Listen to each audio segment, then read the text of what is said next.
At least 500 Yazidis killed and buried in mass grave as thousands rush to flee death. Kurdish peshmerga forces oversaw a mass evacuation of the persecuted minority whose suffering saw America order airstrikes on the jihadists. Distressing pictures showed hundreds ferried to safety through the barren and parched mountains, but thousands more remain in grave danger. Last night the Islamic State, formerly called ISIS, threatened a fresh wave of violence against the Yazidi people, and it has been claimed at least 500 have been killed and buried in a mass grave. Mohammed Shia al-Sudani, Iraq's human rights minister, said Islamic State militants had killed the families. They have already taken hostage hundreds of Yazidi women and delivered a chilling warning they had vicious plans for their captives. As many as 50,000 of the minority, considered apostates and devil worshippers by the insurgents, have been holed up near the Turkish border for a week without food or water. Aid has slowly started to trickle through after Kurdish and American forces intervened after an international outcry at their suffering.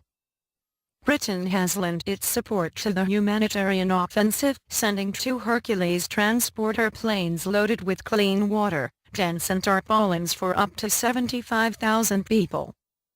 Prime Minister David Cameron has also pledged financial aid to support the worldwide humanitarian effort and gave his backing to U.S. airstrikes.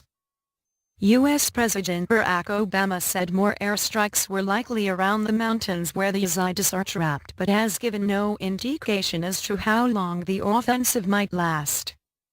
He said the intervention was aimed at preventing an act of genocide, but added, ultimately only Iraqis can ensure the stability and security of Iraq. The United States can't do it for them. We will continue to provide military assistance and advice to the Iraqi government as they battle these terrorists so they cannot establish a safe haven.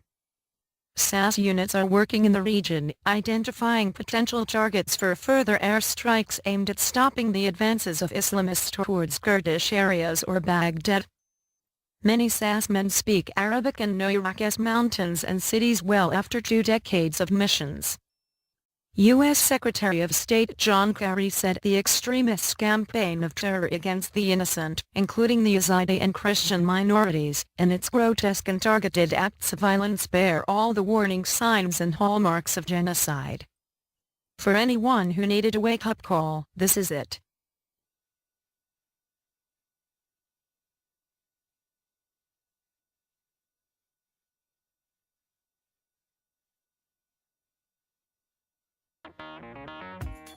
Thank you for watching.